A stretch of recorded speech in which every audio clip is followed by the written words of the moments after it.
I'm going to pass it over to Emma to give us some thoughts about coaching the United States at Wembley, 80,000 tickets sold, and being back home here in Camden. Well, first of all, Hyfe, I can honestly say you've given me a really memorable day, and it means a lot that how thoughtful you were. Not just, people don't know this, he not only followed up on just a handful of pubs that I told him to visit, but he literally came here last month. He went to every pub. I think you sampled a pint in all of them, right? And I think once you realised, you said to me, listen, well, let's hold a press conference upstairs, and you sent me a video of the area, and I said, I'm not really sure that's going to fit everybody in there, Hyfe. Maybe go downstairs to the underworld, where my best friend is in here. And I remember many an evening we would come in here, and thankfully it still smells of fart and feet.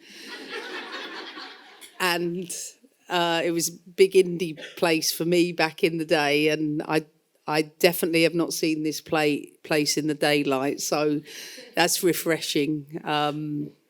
But I'm such a Camden girl, and I'm so happy to be back in Camden. You'll probably see that, the smile that's on my face. This is my home, and I'm very much looking forward to an amazing week with my team at Tottenham Hotspur and to coach at the iconic Wembley Stadium at the weekend. Pretty good week for me. All right, questions from the media. And at the end, if there's some FOEs, as I call them, friends of Emma, if you have some questions, we'll take them. But first to the media, we have mics on either side. Please raise your hand, and we'll go right up front here. Hi, Emma. How are you? Hey, how are you doing, Moose? You have coached at Wembley many times before, but this is a bit different, isn't it, against players that you know and against your home nation? Yeah, I mean, there's no denying it's a different type of game playing at Wembley. I've had to think through how I'm going to be standing there as a complete, an away team coach, because it will be full of, English people supporting the home team. But I don't put too much thought into the feel and the atmosphere of a place that honestly feels like a second home to me. I know going back to Wembley, yes, I'll have to go in the away dressing room, but I get to experience another opportunity between the Olympic champions and the current European champions in a game where there's top quality on show for both sides. Two managers who get on tremendously well. I'm looking forward to seeing Serena. She's a top person and a top coach. And yes, of course, I have to go through a weird moment when the national anthem's playing, but something I will hum along to, as I always have done, being the English person that I am. But I'll also do the same for the American national anthem, because I love both anthems. And I'm beyond that weird moment and seeing some of the competitors I've come up against or players that I've gone to war with. It's business come kick off, and it'll be a top game, an entertaining game in front of a sellout. One of those is Minnie Bright. Yeah. And I spoke to her yesterday actually about how weird it would be to look at the sidelines and see you, but know that you're not wanting her to win, you're wanting her to lose. Is it going to be the same for you, looking on the pitch and seeing some players in the past, as you say, you've gone to war with, you stuck your life on, who now you actually want to get the better of? Before she answers, please pass that to Asif next. Yeah, go ahead, Emma. I love him. I think, Millie Bright is a special person in my life, and she feels like a little sister to me. She really does. I've had so many years of journeying through building Chelsea to winning titles to watching her go through her own, international career of England and the highs of winning a European Championship and losing a World Cup final. So she's someone that will be in my life beyond this football match. And most importantly, I'm just looking forward to seeing her and giving her a big squeeze. she knows me as well as I know her, and we're fierce competitors, and we're in the position we're in because of the qualities that we have, and our focus will be on doing the best for our respective teams. And yes, it will feel weird not to shout at Millie in the middle of the game for a moment, but I'll have to get past that, and I'll have to create a situation with another player. And of course it will be equally, great to see a young Aggie Beaver-Jones come through, a player that we developed at Chelsea, and I think she's an unbelievable player. You see with her goal record already this season, I'd be delighted to see her. There'll be no Lauren James, no Niamh Charles. I'll get to see Hannah Hampton. My son thinks he's a goalkeeper like Hannah, and they had a bit of a tight bond, so hoping we put a couple past her just to wind her up afterwards. But I'm just looking forward to the game and to bringing my team to Wembley. And like I said, I work every day so that I can build women's sport and women's football. 80,000 plus. I'm sure a lot of people around the world will be watching the game. 2 top teams under the lights at Wembley. Women's football don't sell, does it, Moose? So to be in a position for me to be coming back, Olympic champions, European champions, I hope it's a night to remember. Asif, please ID yourself and your name and Asif Burhan for Forbes. Hi, and welcome back. Hey, how are you? First of all, the important question is whether Kat Macario and Mia Fisher have accepted your invitation to join them for Thanksgiving dinner, and will you be having that at the Spurs training ground or somewhere else? Yeah, they did accept it until they found out I was cooking. And then they realised, what does Emma know about American Thanksgiving food? And Hyfe will tell you he's impressed with my knowledge of American Thanksgiving meal. And of course, I've communicated with our chefs and our nutritionists about the type of meal we want on match day -2. So on the Wednesday, everybody will be at the lodge, staff and players, to show gratitude and enjoy the biggest American holiday, and one that I've missed for several years because of being in the UK. And I have some American friends over that are going to be staying at my house on our day off on the Thursday, and they said they're going to cook another meal at my house, so I might get 2 Thanksgiving meals. Harry will get one on the Thursday, and I'll pop home for that. So they're coming. I look forward to seeing them. I haven't seen them in a while, and so glad to see they're both back on the pitch playing. Mia's not far off, so it's exciting for them. what else? Right up here, Neil. Hi, Susie from The Guardian. Hey, Emma. Hey, Hey, Aaron. Susie. Hope you're both well. Obviously, you're still relatively new in the job. Yeah. How much did the Olympics accelerate sort of where you want the team to be and your sort of long-term goal for the growth of it? Like you said, I'm fresh out of a packet. I think coaching in international football is so different because you have these large chunks of time in between camps where I used to think, what are they doing, international coaches?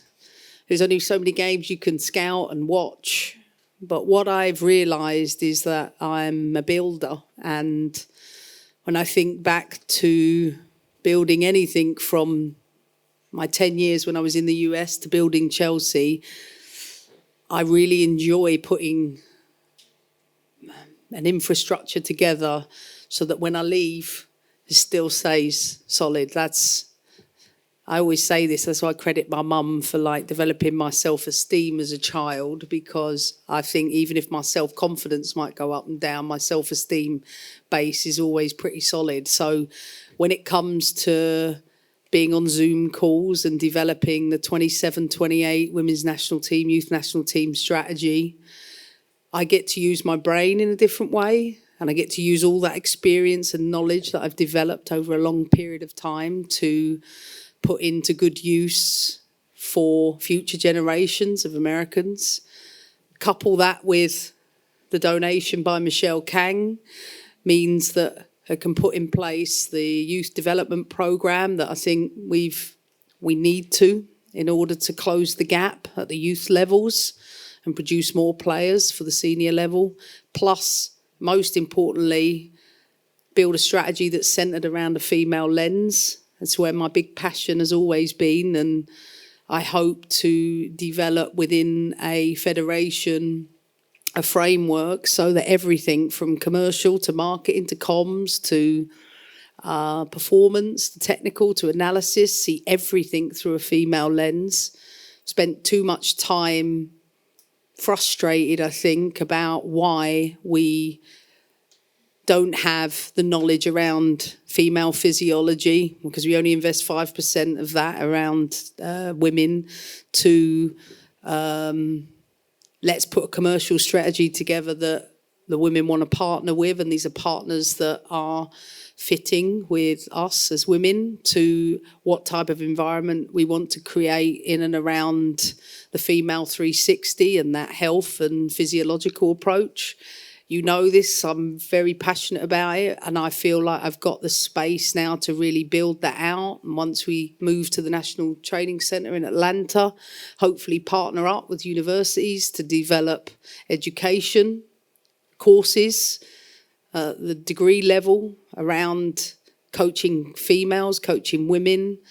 My passion is, I've realised even more so being away from the day-to-day, that this is where my strengths lie, and I'm looking forward to doing that. And my time has been busy on Zoom. I definitely know how to use that, and even a couple of days ago I learned there's an AI component to it that can type out all the meetings so I don't have to do that, which is fantastic because I don't do that.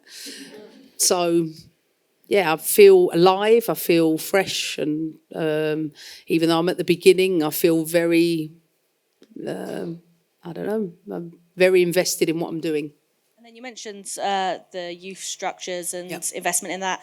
Can you give us a little bit of insight into the player pool when you sort of arrive in the States and the depth of it? Because obviously we know that when Serena came into England, you know, she was talking about a pool of sort of 30-ish players to pick from. What's it like? Because we talk a lot about the depth of the college system and the NWSL strengths and things like that. But what is the reality for you when you move in terms of players at your disposal? I remember when Japan won the World Cup. What year was that, Hyfe? That would have been 2011. Thank you. There were more registered female soccer players in California than there were the whole of Japan. So just give that context. You can fit England into New York State 4 times. So every state I go to, I count how many times you can fit the UK in it. It's a population of about 380 million, but it's huge, and it's Europe and beyond. That's how it feels to me.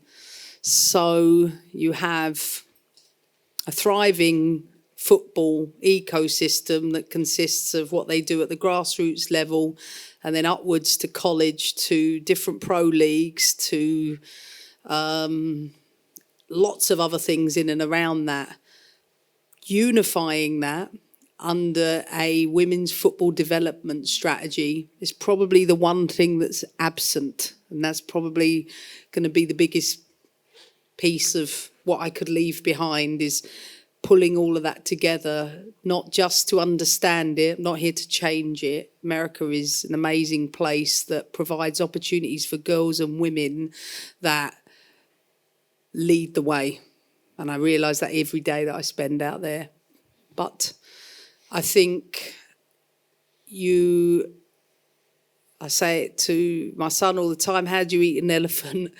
One chunk at a time. So to master a country like America, we have to develop a coherent strategy that's achievable for us, starting with what we do at the national team level.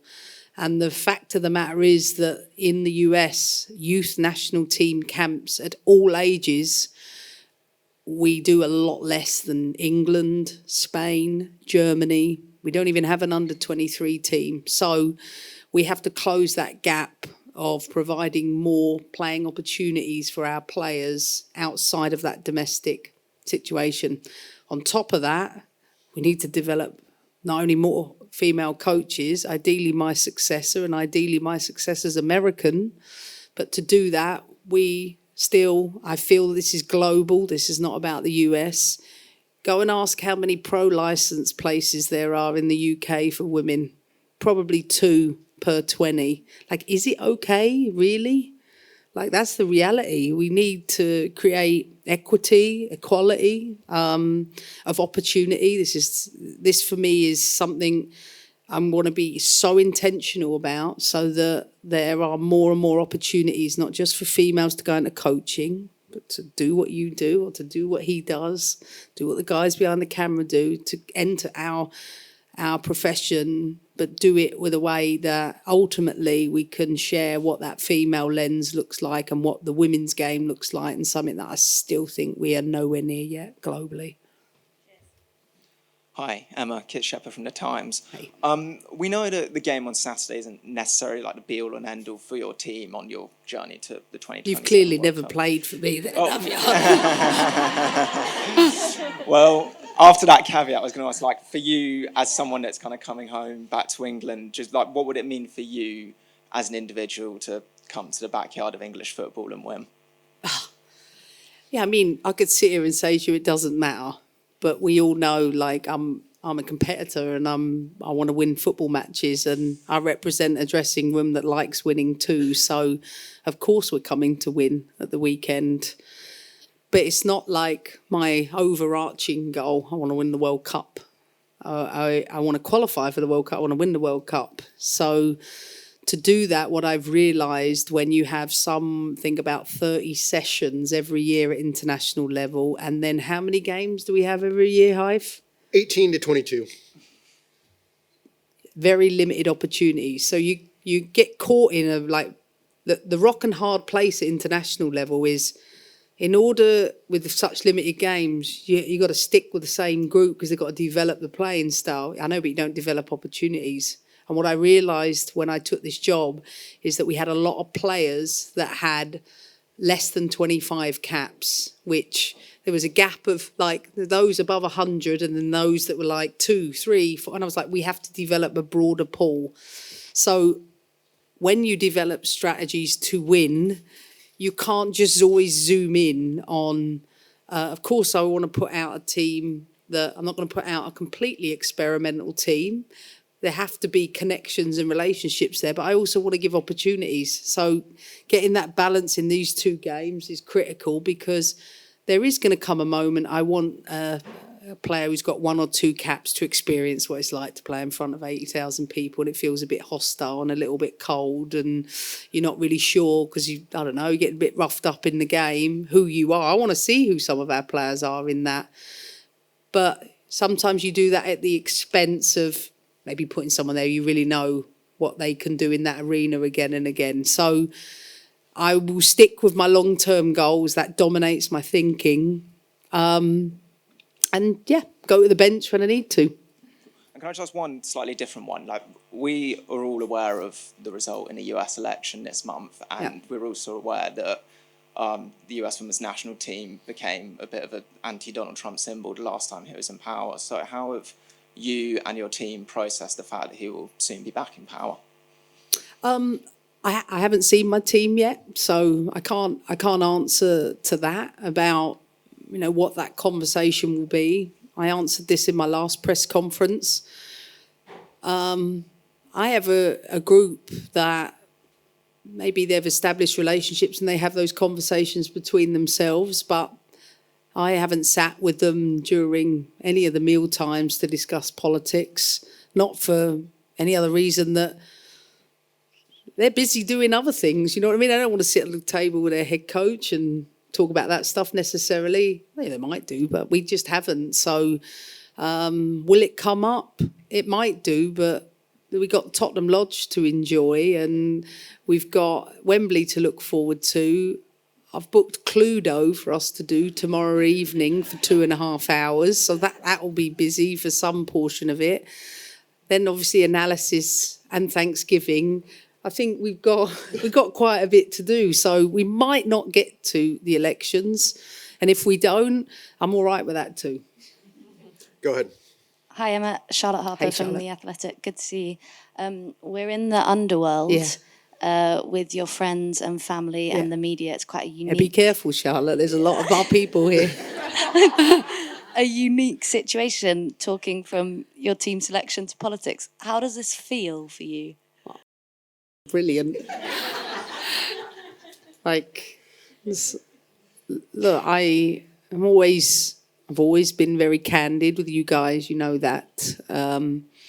I'm very grateful for everything that my country and my city has given me, and I've learned more and more as I age that you have to go for it in life, and you have to enjoy life, not be sort of worrying all the time. So my morning, getting in a car, driving past my school, Parliament Hill, to come here to see a welcome back Emma sign outside the Underworld, a place which, of course, I'd never remember coming out of here at 2 or 3 in the morning, to seeing my friends and family, and these are people that have been in my life since I was a kid, to people that are developing sports in the area, from Camden Sports Development, that are running projects across the borough, whether it's developing education for people, to running the youth league up at Regent's Park. My community is what I am and what I care about, and I'm so stoked to be here with people that have been massive in my life. My friends have never changed, and I'm grateful for that. And if you say otherwise, there'll be about 50 of them lining up at the door for you. So I'm kidding. Just happy. Getting heckled as well. Thanks, Bex. No, just happy to see some faces I haven't seen. I'm happy to be home. You spoke about that rhythm and the kind of change between club and international management. How are you finding that rhythm? How are you finding the work-life balance? Is there anything you're not enjoying? You seem very happy.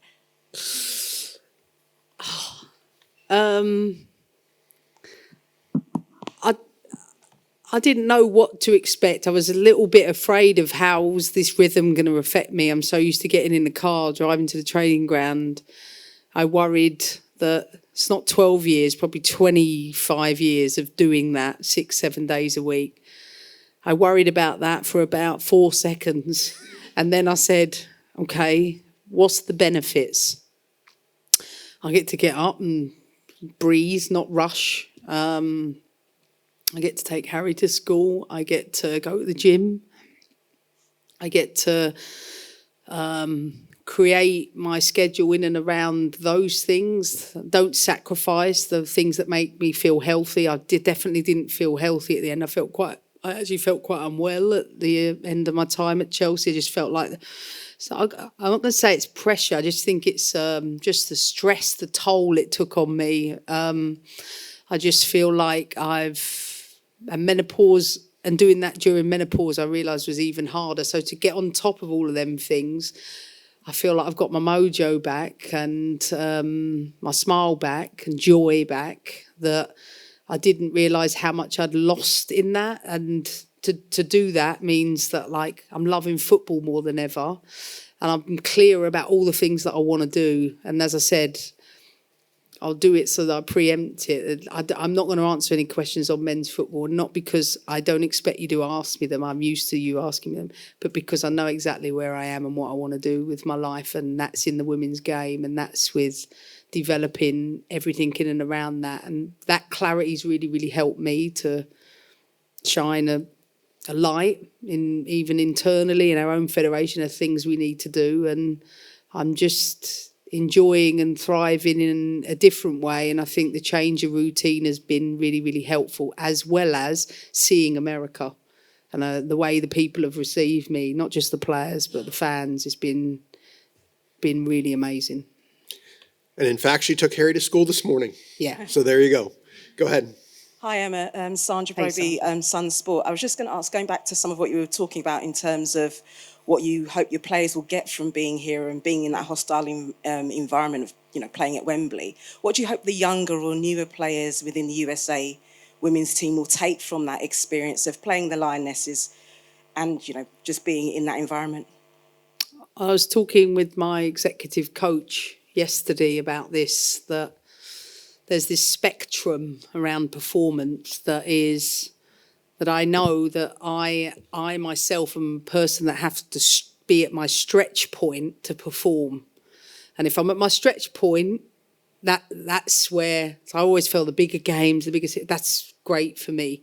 For some people, it's comfort that does that for them. Some people need to be in a completely comfort state. So I have to factor in that, I don't know, a Rose Lavelle who has more than 100 caps versus an Alyssa Thompson or an Emma Sears or an Ali Sentner who've just come into our group, have very limited caps. I don't know what their point is. So internally all week, I have to create situations where they understand the to perform under pressure. Everybody's tipping point is different, and I have to understand that. And I've actually got we've come up with a series of things this week to test people's ability to perform under pressure, off the pitch as well as on it, to see with a quick amount of time or with this a stress response stimulus, can we create situations to see who they are under that? And of course I won't know what they will be like until some of them go out and perform, but I know that you have to teach that in people. You have to create situations, an overload of situations for people to be in a position to be able to handle that. And some will do it, more naturally than others. But that's what my job is as a coach, to not just identify it, but to arm them with the tools and the skills to be able to do that.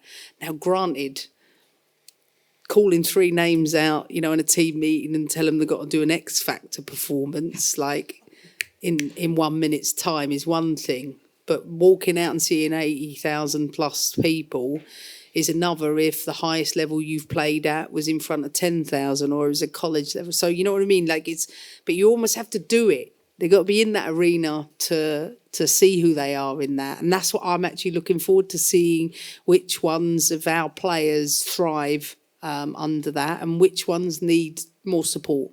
And just one quick one, just what you said about the female coaches and wanting to widen the pool. Yeah. How do you hope to use your role as US Women's team boss to, do that to make that more a reality? Yeah. I think one of the things that's probably going on in my mind is around the coach education piece is, first of all, how do we get more coaches through more senior level coaching courses where, quite frankly, there's an allocation of usually 2 out of 20 places available. No, it's not good enough. We have to provide more opportunities globally.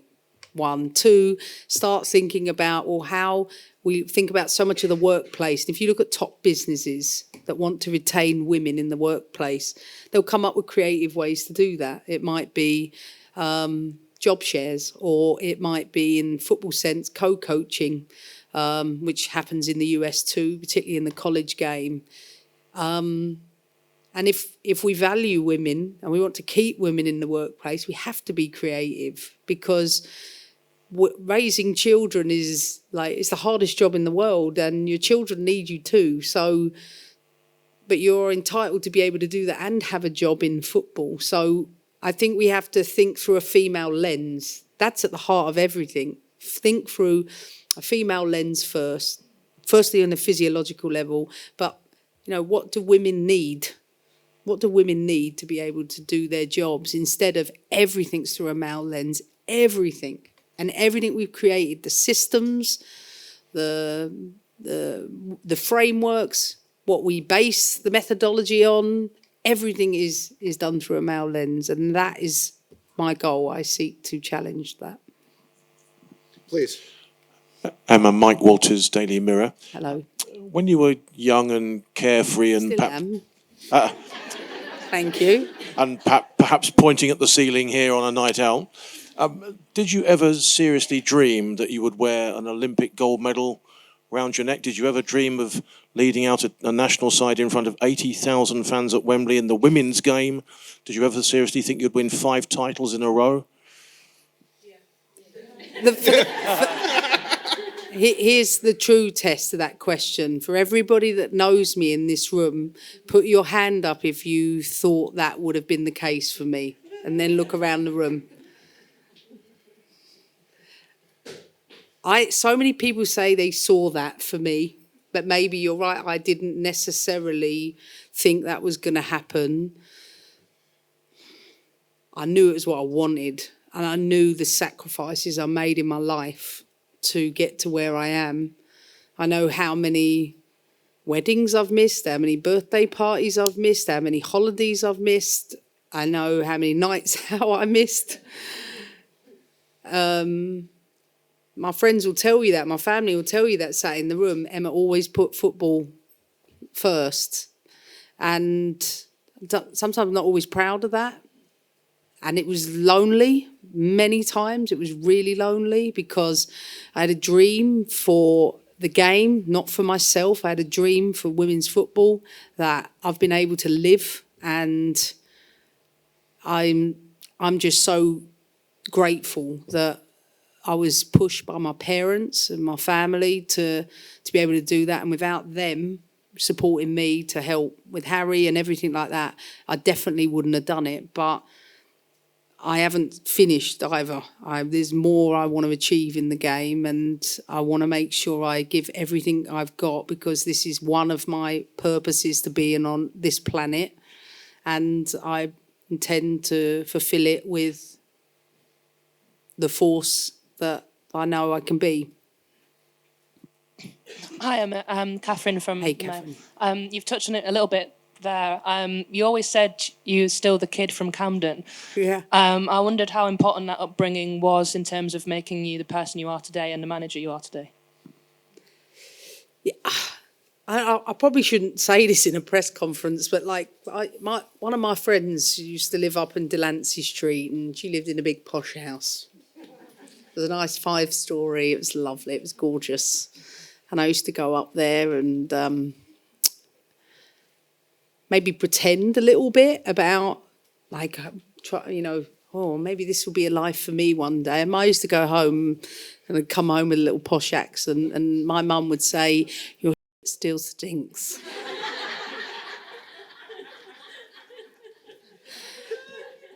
I'm from a home where you had to keep your feet on the ground and be being humble and hardworking. I cherish those things. I grew up in a household of Dad putting money on the table at the end of the week if you'd earned any money. If you didn't, then we'd have to figure it out that week. I don't take anything for granted. I earned everything. Wasn't gifted. I'm not from a privileged background. I know Susie can relate to a lot of these things. I'm talking about as an inner city London kid. As I've said, I think Camden's the greatest place on earth for not just, as I said, the multicultural, diverse, eclectic place that it is, but the opportunities it gave me. It's not like I just went Olympic gold medal. I worked for Camden Sports Development. I worked for Camden Play Centres, for our kids in the community. I care about people and community, and yes, without question, it shaped me, and you only realise that as you age. And something that I promise you, I'm no different to the way I was at 15. I'm exactly the same person. In the back there, Neil.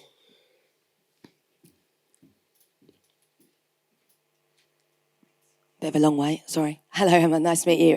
Megan from 90 Min. I just wanted to talk to you a little bit about Lily Johannes. Obviously, it'd be her first time named in the squad since you sort of decided to represent the US. What did that feel like for you, her making that decision? And obviously, she's also an extremely young player. You've had experience with that at Chelsea. How important is that to foster her at that young age as a manager?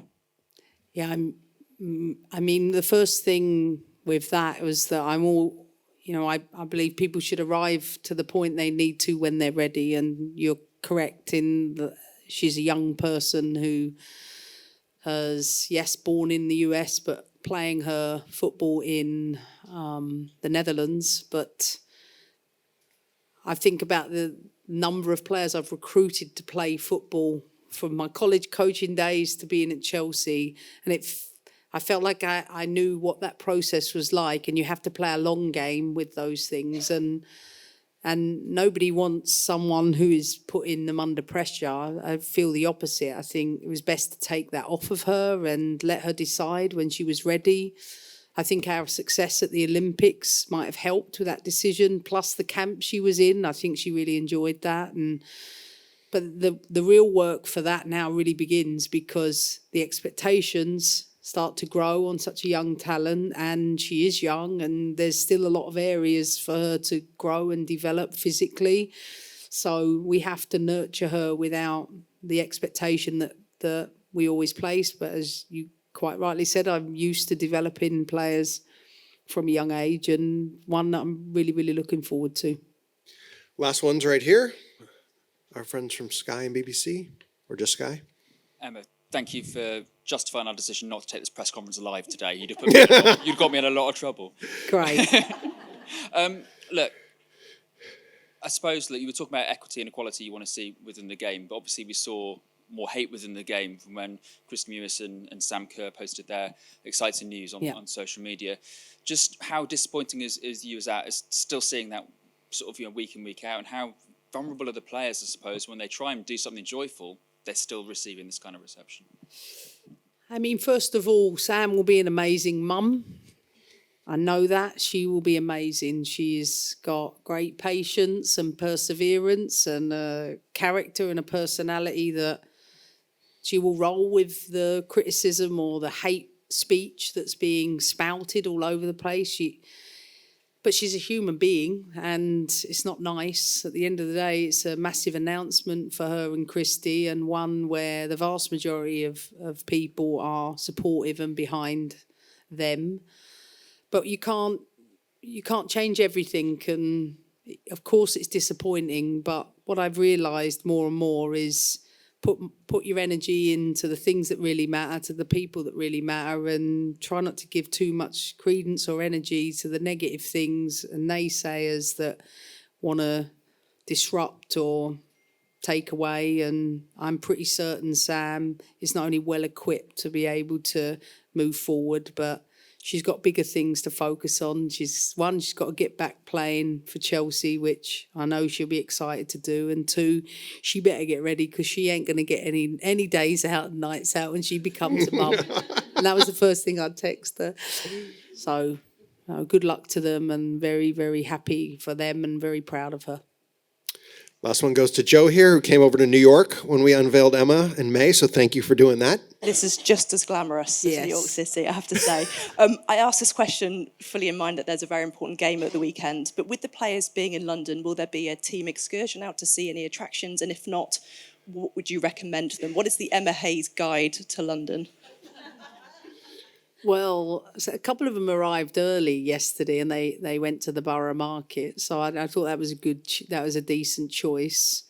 But I'm a North Londoner, so I'm always going to encourage you come north first. We will not be doing any excursions, though I know a few of them, if they could have got me to Harry Potter World. There might be a few of them that actually do go on their day out. I don't know, but I don't think they will do, because it's been a long season. Listen, all the most important places. Camden, has the top list, of course it does. Then Camden Market. Then Kentish Town.